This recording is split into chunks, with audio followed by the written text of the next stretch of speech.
This will segue into Biden here quite nicely, because we got a group of people here who were forced to kind of admit that they were doing something a little bit wrong, but again, they didn't want to take too much responsibility for their actions. They just wanted to blame other people, and said, you know what, hey, if you guys took offense to what we did, I'm sorry for that. Not for what we actually did, though, but if you were offended by that. So just trying to, push the blame off to others. Yesterday, we talked about the Mets giving the thumbs down to the fans, which I found to be wholeheartedly disrespectful at a higher level than what you normally see from professional athletes.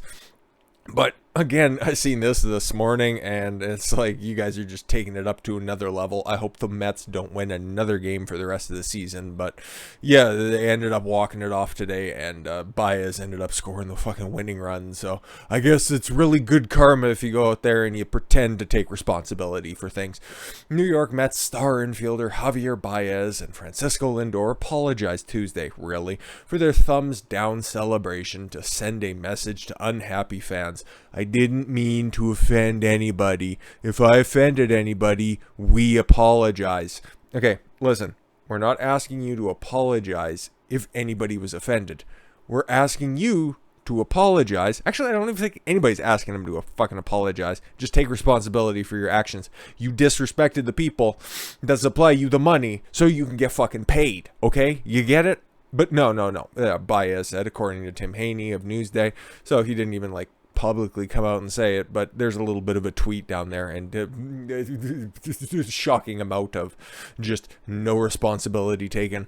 The 2018 NL MVP runner-up, it hasn't won fuck all, added that the fans are going to be the fans when asked if he is expected to be booed. Oh yeah, especially for this apology. Baez also tried to smooth things over on Twitter before Tuesday's contest. We just need to stay together. We want to win too. El Magoo gonna be El Magoo. Go fuck yourself. Go fuck yourself. Mets president Sandy Alderson publicly slammed the players Sunday, calling their actions unacceptable. Yep, based. He said the fans have the right to boo if the team isn't performing up to expectations. They have the right to boo if they don't like the fucking uniforms that they're wearing. If they aren't tucking in their jersey and you can't see the belt, you buy the ticket, you have the right to boo. Just like you have the right to clap at anything just as inane. This is unbelievable. Unbelievable we're having to have this conversation, but this is 2021 after all, and the world's fucked. It's fucked. Meanwhile, Lindor, who signed a 10-year, $341 million extension, which isn't really paying off, but hey, you got the bread, during the offseason, also apologized. It was wrong, and I apologize to whoever was offended. It was not my intent to offend people. Stunning and brave. You guys are great.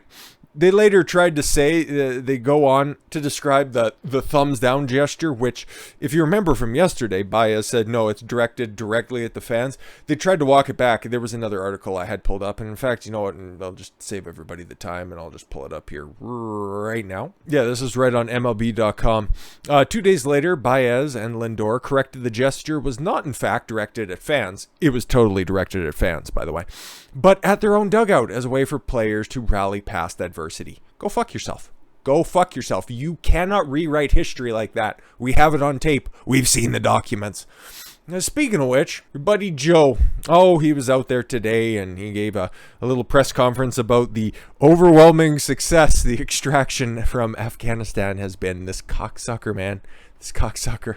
And like the Daily Mail has here perfectly put, and by perfectly, I mean blood-boilingly put, Biden says chaotic Kabul withdrawal was a success. President says he couldn't start evacuation sooner.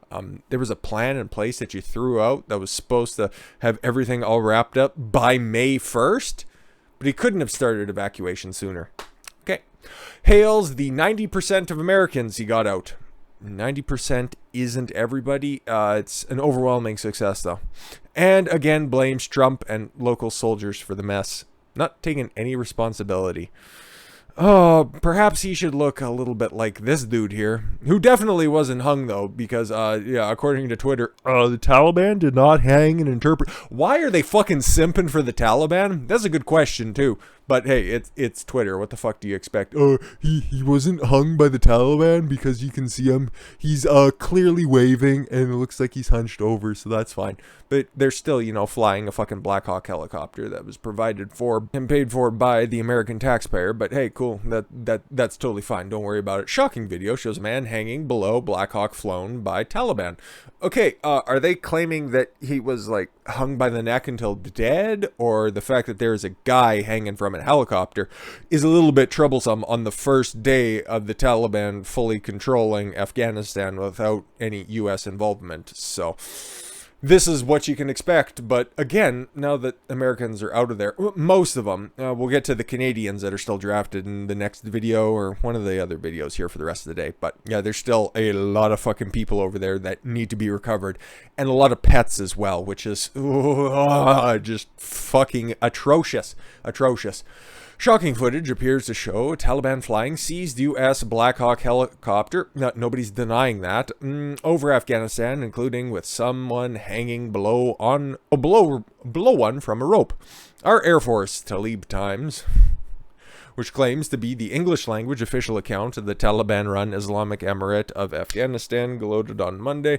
At this time, the Islamic Emirates Air Force helicopters are flying over Kandahar city and patrolling the city, the tweet said. In one clip, someone is clearly seen hanging below the chopper as it hovers in the sky. However, it is not immediately clear exactly how he is attached or if he is alive. The Talib Times made no mention of it. He might be one of them gay kids that they found, and we're thinking of creative ways, because just throwing them off of rooftops is just getting old hat at this point. Old turban. But anyways, back to what Biden had to say. Oh boy. Alright, let's just fucking get through this. President Biden on Tuesday said the troop withdrawal from Kabul that left 13 service members dead was an extraordinary success. Oh, okay, he didn't say overwhelming. He said extraordinary success. Oh, he also considers the day that he doesn't shit his pants an extraordinary success. So we're going to have to grade on a curve for this one. And blamed Donald Trump and local soldiers. Just Orange Man bad. Orange Man bad, the administration and local soldiers for the mess in Afghanistan and the Taliban takeover. The defiant Biden said the operation couldn't have been done in a more orderly manner, and respectfully disagreed with critics who have eyes. The president also hailed the 120,000 people. How many of those are actual Americans or Afghan allies that helped the American armed forces? But they got 120,000 people out of there. I've gotten to safety in one of the biggest airlifts in history. Cool. Operation Dumbo Drop was let's get the phraseology right, extraordinary success. He vowed to keep working with the Afghan allies to get out, and said the State Department had reached out to stranded Americans 19 times since March. It's the end of August, and you couldn't have done this any quicker, though. Okay, cool. You're already contradicting yourself. By the way, we're still reaching out to people that are there. Just to jump ahead a little bit, Biden says no deadline for Americans still in Afghanistan, so they aren't necessarily planning to get them out. They're just saying good luck. We know you're there, and so does the Taliban, because they have the list of the names of the people that are there. So you know what? Just make sure you lock your doors at night. Don't leave any valuables outside, and I hope your women have adequate linen to cover themselves from head to toe.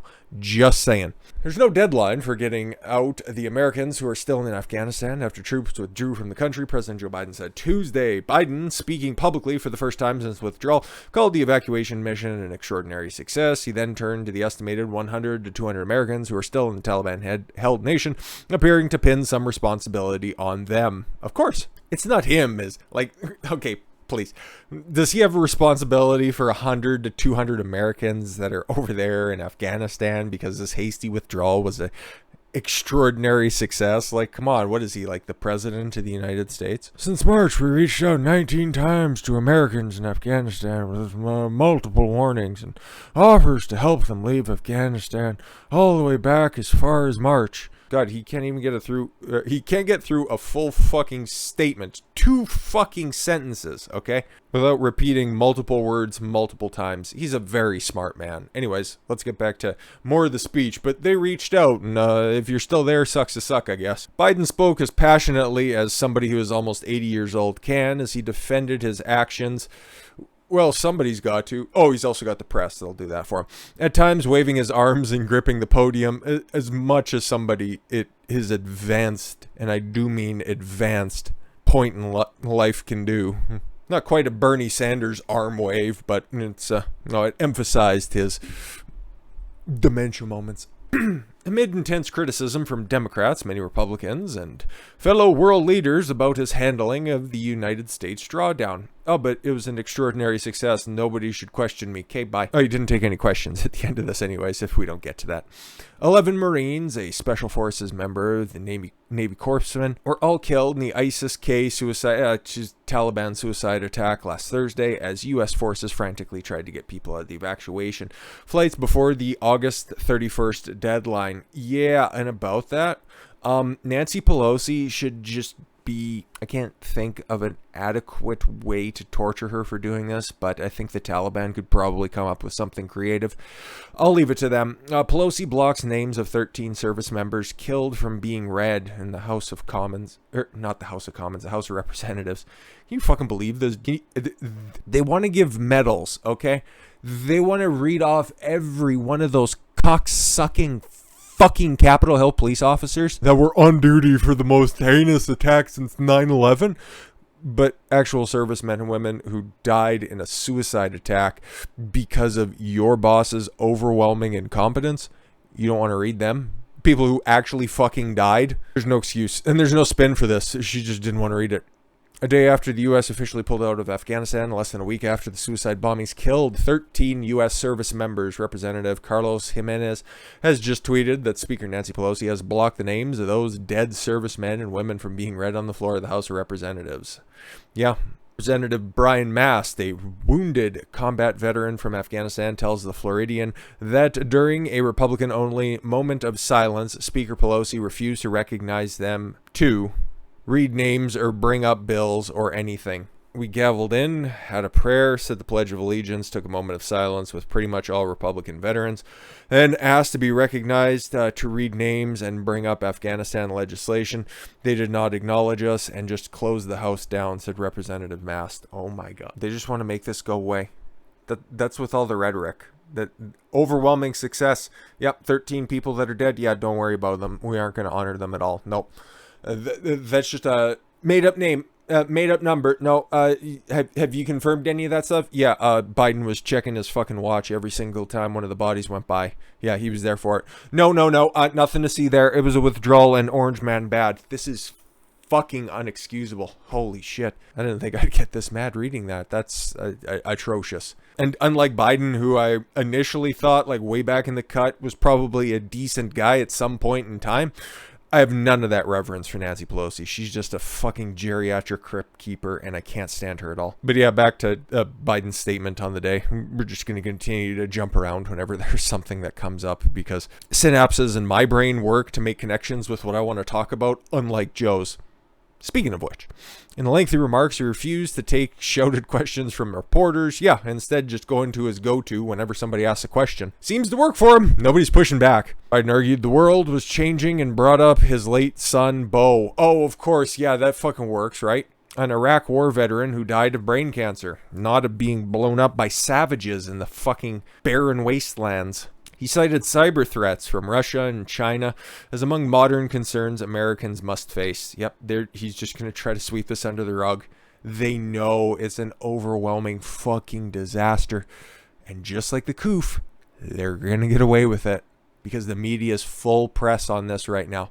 They aren't going to hold any of them responsible. You just take a look at some of the propagandistic coverage that's out there. The Atlantic, Washington Post saying, oh, who's to blame for Afghanistan? Everybody else. Literally, some headlines out there from opinion pieces are, oh, everybody's to blame for Afghanistan. Not just one person has to take responsibility for this. This is for literally everybody. Orange man bad. Let me be clear. Leaving August 31st is not due to an arbitrary deadline. Oh, yes, it is. That's the arbitrary deadline that the Taliban set on you, and you had to abide by it. Otherwise, there'd be more explosions than there normally are in Kandahar. It was designed to save American lives. No, you were given an ultimatum, and you capitulated to it because you're weak. You're fucking weak. Biden said in his first public remarks since final U.S. soldiers left Hamid Karzai International Airport on a Monday night. Taliban celebrated the American withdrawal by hosting mock funerals and coffins draped with the U.S., U.K., and French flags, as well as the NATO insignia. They launched fireworks into the Kabul skyline and flaunted the American weapons and equipment they obtained that the U.S. military personnel left behind. We're going to get into the final tolls of what the war has cost and why they're going to try to sweep all of this under the rug so they can get another fucking war going so they can start making a lot more fucking money. But Biden argued Trump, his predecessor in the Oval Office, tied his hands on the matter. Somebody who's not in power anymore affected something that Biden did 7 months into his administration. Oh, okay, cool. He noted Trump signed a deal with the Taliban to leave by May 1st, and that shackled his options to leave by May 1st. And your approach is totally different than Trump's approach. You fuck around and you find out. And with Joe Biden, you fuck around, you get what you want. Please don't hurt me. Please don't hassle me. My predecessor, the former president, what's his name? Abraham Lincoln, right? Signed an agreement with the Taliban to remove U.S. troops by May 1st, just months after I was installed. He said the agreement followed the release of 5,000 prisoners last year, including some of the Taliban's top war commanders, among those who just took control of Afghanistan. No, that prison release just happened under your watch, but you go ahead and you try to rewrite history. Go for it. By the time I came to office, the Taliban was the strongest military position since 2001. That's wrong. That's just wrong. Fucking flat out wrong. Just listen to your own speeches on the matter. You'd have to go back and watch them because you wouldn't remember them, Joe. You said that there were only 70,000 Taliban fighters, huh? They could easily get pushed back by the, 350,000 coalition troops that were there? Yeah, exactly. Strongest position since 2001, though, obviously. Painted the decision to leave as a simple one. Either follow through on the commitment made by the last administration and leave Afghanistan. Oh, no, but it's an overwhelming success, and Biden's taking any sort of praise on this one, but then just pushing it all off on Trump's plate if there's anything that goes wrong with it. But yeah, so, okay, the commitment made by the last administration and leave Afghanistan, or say we weren't leaving and commit another tens of thousands more troops back to war. No, you could have just done the plan right, and you could have done the withdrawal correctly. This isn't some sort of dichotomous choice that you had to make. Either fuck it up really bad so you could blame Trump, or continue with more war. Like, those were not two fucking options that were on the table. There was a third. You could have done it right, but your track record in public office tells us that that was actually never there. He defended specific criticisms he faced, including questions about remaining Americans, estimated between 100 to 200 still in Afghanistan. He vowed to bring them home at some time in the, I don't know, I don't want to say near future, and he didn't say if they'd be alive or not. For those remaining Americans, there is no deadline. Okay. We remain committed to get them out, just not anytime soon. He also defended the evacuations after last week's suicide bombing killed 13 U.S. service members and hundreds of Afghan allies. We completed one of the biggest airlifts in history with more than 120,000 people evacuated to safety. Not even mentioning those kids. Literally, they're kids. Pretty much every one of them was younger than me. There was one guy who was 31, and that was the oldest. He was fucking a decade older than most of those people. It's just infuriating, sad, destructive, disrespectful. Pretty much every pejorative you could lump on a situation, that's what this is. And they're going to get away with it. They are going to get away with it. Not for a lack of trying, not for a lack of pushback on this. It's just, hey, the media is just going to move right on to the next fucking thing. You goddamn better believe it. And it's happening so early in this term. Oh, people will be bringing this up, midterms? Yeah, this would be a popular running platform for the time being. But then by the time 2024 rolls around, who even knows who's going to be the nominee on the Democratic side? We already have a good idea who the Republican's going to be. Oh, you're bringing that stuff up? That was all the way back in 2021. Why are you talking about that? That was a long time ago. There's a new variant of ISIS out there. It's the ISIS-Q variant. Q! The assumption was made more Was that more than 300,000 Afghan national security forces that had been trained over the past 2 decades and equipped would be strong adversary in the civil war with the Taliban? That assumption that the Afghan government would hold on for a period of time beyond military withdrawal turned out to not be accurate. Then why did you take all the soldiers out first if you didn't have any early indications they'd be able to fight back your rather minuscule force of Taliban soldiers? Your opinion on the matter, not mine. I'm just giving your words back to you. But hey, continue to blame everybody else except for yourself. There are reports that the Taliban's harsh rule has returned. Yes, we covered that. But here's another story which sounds just fun. A top Afghan female cop is on the run after suffering a brutal beating from them. Why? Why would they do that? They're the much more inclusive variety of the Taliban. Like, why would they do that? She was signaled out by the Taliban as a target at the gates outside Hamid Karzai International Airport in Kabul, where she spent 5 nights attempting to secure a plane on an evacuation flight. Did you take a look at some of those pictures of those evacuees that were on those flights?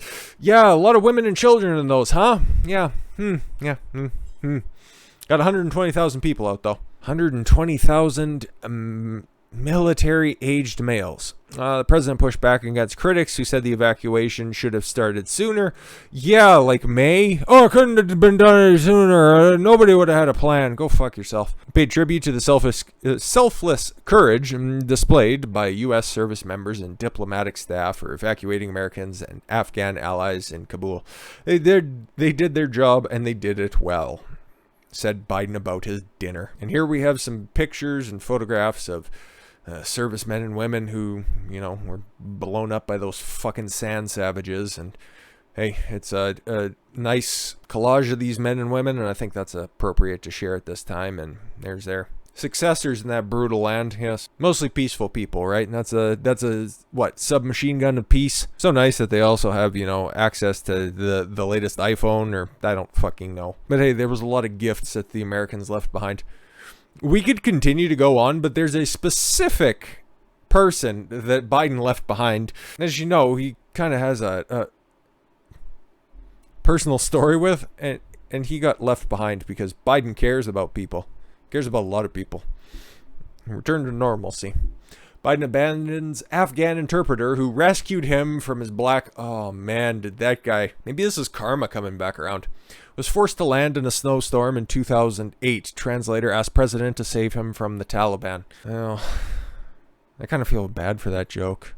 The Afghan interpreter who helped rescue President Biden from the remote Afghan valley in 2008 has been left behind after the last U.S. evacuation took off on Monday, according to a report. Mohammed, going only by his first name for safety reasons. Don't worry, the Taliban, they have a list of people that are there, so you're probably like the 75th or 80,000th Mohammed that's on the list, so it might take a while for them to get to you, but don't worry, Joe's promising to come and get you guys eventually. This is sometime before he dies, maybe. I don't know. Mohammed, while working for the U.S. Army, had a key role in the story often repeated and embellished by Biden during his 2008 run for vice president. As a senator, Biden was on board one of 2 Black Hawk helicopters that made an emergency landing in a blinding snowstorm alongside then Senators John Kerry and Chuck Hagel. Okay. Mohammed is one of the 1,000 of SIV applicants left behind. There are about 88,000 SIV applicants, and as of last week, only 6,000 have gotten out. Extraordinary success. Extraordinary.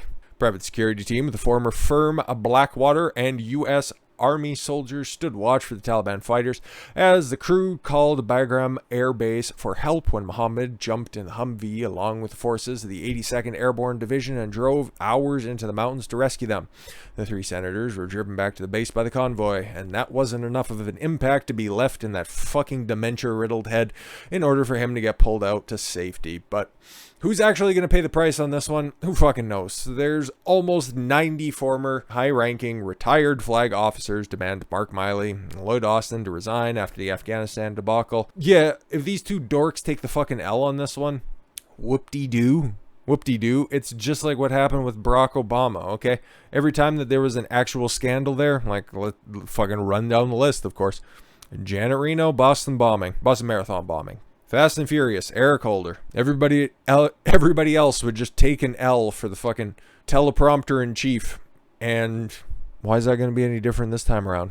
Maybe Miley will step down. He's the fucking ancient. Lloyd Austin, he's black. And you can't ask for a black guy to step down. Come on now. Nearly 90 retired U.S. generals and admirals penned an open letter asking for Secretary of Defense Lloyd Austin and the Chairman of the Joint Chiefs of Staff Mark Miley to resign from their positions following their negligence in performing their duties primarily involving events surrounding the disastrous withdrawal from Afghanistan. As principal military advisors to the CINC, Commander-in-Chief, President, the Secretary of Defense, and Chief Joints, Chairman Joint Chief of Staff should have recommended against this dangerous withdrawal in the strongest possible terms. Yeah, but everybody was too scared to fucking say anything to old Snaps McGillicuddy. If they did not do everything within their authority to stop the hasty withdrawal, they should resign. Oh, they'll say that they did, and therefore you can just totally disregard this open letter. These guys are just a bunch of crazy old Trump supporters, obviously, right? Simply stated, the letter is all about accountability. One of the things that makes our great military unique as an institution is the fundamental principle of holding each other accountable for our actions or inactions. Regarding this tragic and avoidable situation in Afghanistan, accountability begins from the top of the chain. Retired Major General Joe Arbuckle told the Federalist in a statement. Exactly.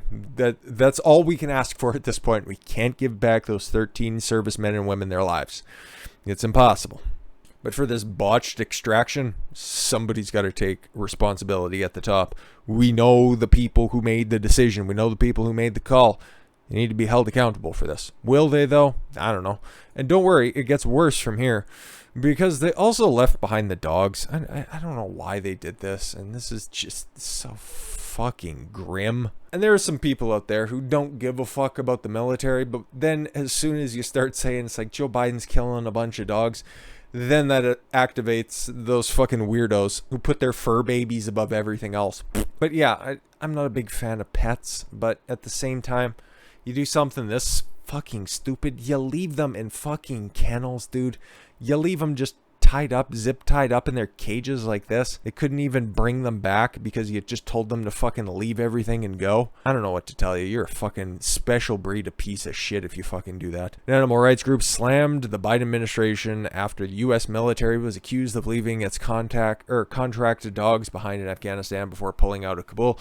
But the military hit back, blasting the reports as erroneous. I am devastated by the reports that the American government is pulling out of Kabul and leaving behind brave U.S. military contract working dogs to be tortured and killed at the hands of our enemies. You forgot to leave out fucked. The Taliban are just really despicable people. American Humane President and CEO Robin Ganzert said in a statement, "These brave dogs do the same dangerous life-saving work as our military working dogs. Yeah. And deserved a far better fate than one where they have been condemned," Ganzert said in her statement. Has worked hand in hand with the military for more than 100 years to rescue military animals. Wow, those are old dogs. Adding that the group brings home retired military working dogs and pairs veterans with life-saving service dogs. Exactly. So fucking sad. We call on Congress to take action. Oh, don't worry, they won't. If they wouldn't even read the 13 servicemen and women, do you think they're going to give a fuck about a dog? Oh, maybe some of those like really disgusting Democrat women, you know the ones I mean, the ones that buy Kraft peanut butter by the 50-gallon drum, you know those ones, yeah. So they might take this one up. Call on Congress to take action to classify contract working dogs in the same level as military working dogs. Failure to do anything less is a failure of humanity and a condemnation of us all. However, a military propagandist later disputed the allegation, telling the Post that no military working dog had been left behind. Yeah, we're not talking about those. We're talking about a different designation of dogs that you erroneously left behind in these pictures. You can obviously see. It's so fucking sad, dude. So yeah, dogs left behind, people left behind. But how much actual shit did the Taliban get out of this, okay? Because to the victors go the spoils. All you have to do is just take a look at the Wikipedia page.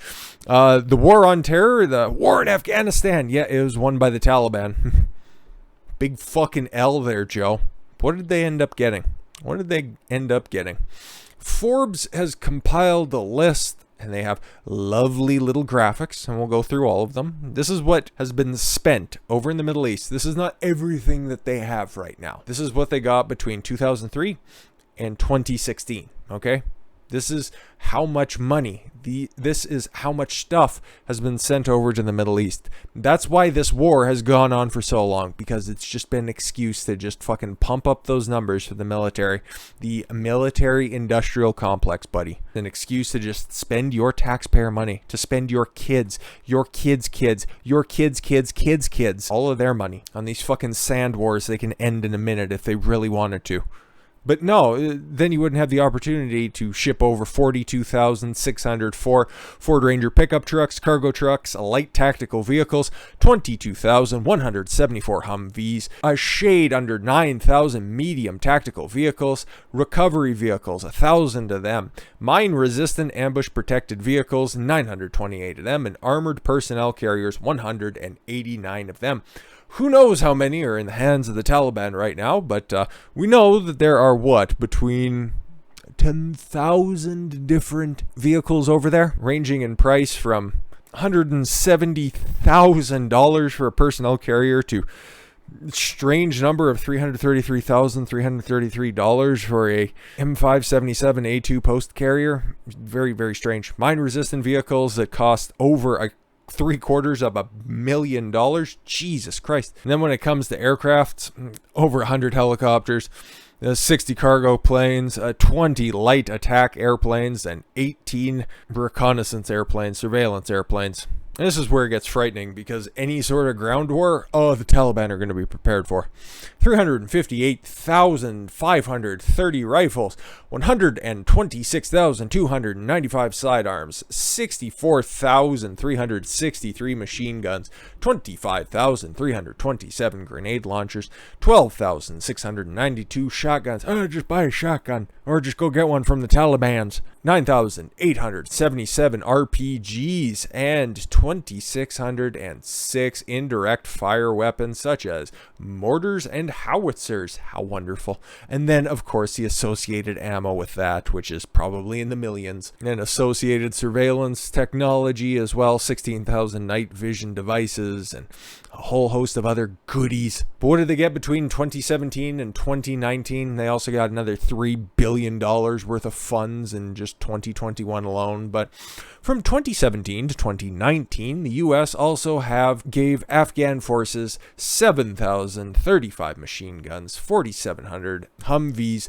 20,000 hand grenades, 2,500 bombs, and just about 1,400 grenade launchers, according to the since removed 2020 CIGAR report reported by the Hurl. Unnamed official told Reuters that current intelligence assessment was that the Taliban took control of more than 2,000 armored vehicles, including American Humvees, and as many as 40 aircrafts that may have included UH-60 Blackhawks. Oh, we've seen one in action, definitely just carrying that guy lovingly across the streets of Kabul. Scout attack helicopters and Scan Eagle military drones. See why this shit went on for so long? Because it was so fucking profitable. All that shit has to be bought somewhere. And bought from the places that are funded by the United States government, paid for by your loving American taxpayers. Now, why do you think every time Joe Biden gets up there, he has the opportunity to bring up things like Turkey and Somalia and other places that are just in a real freedom deficit at the moment, and he thinks that the United States has got a golden opportunity on their hands to rectify that? Why do you think he just wants to continue to sweep this under the rug as quickly as he can? Because at the end of the day, like I said before, and I said many times just in this video right here, he's going to get away with it. The entire industrial military complex is going to get away with it, because it doesn't matter what letter they have at the end of the name. It could be a D, it could be an I, it could be an R, it could just be a big old X, however they want to fucking identify. It's the uniparty in Washington, guys. Okay, it's the guys at the Pentagon, it's the guys at the State Department, it's the guys at the Department of Defense. They're all in on it. They all get paid. They all own stocks in the places that they buy this shit from. This is why it's never going to end. In the history of the United States, there's only been 11 years since the founding of the country that the country hadn't been in an active war. You know why? Because war makes money. And they love money. And they love spending your money, because they just like power over you. They break it down at the end of the day, they just want to control you. A war is a great way to control the purse strings, get people to do exactly what you want. But hey, Orange Man Bad, he wanted to end these wars. That's why they were so fucking hard against them. With that said, I thank you all very much for the gift of your time. I've been Don Consuelo. I want you to follow your gut and get after it. Take care, everyone.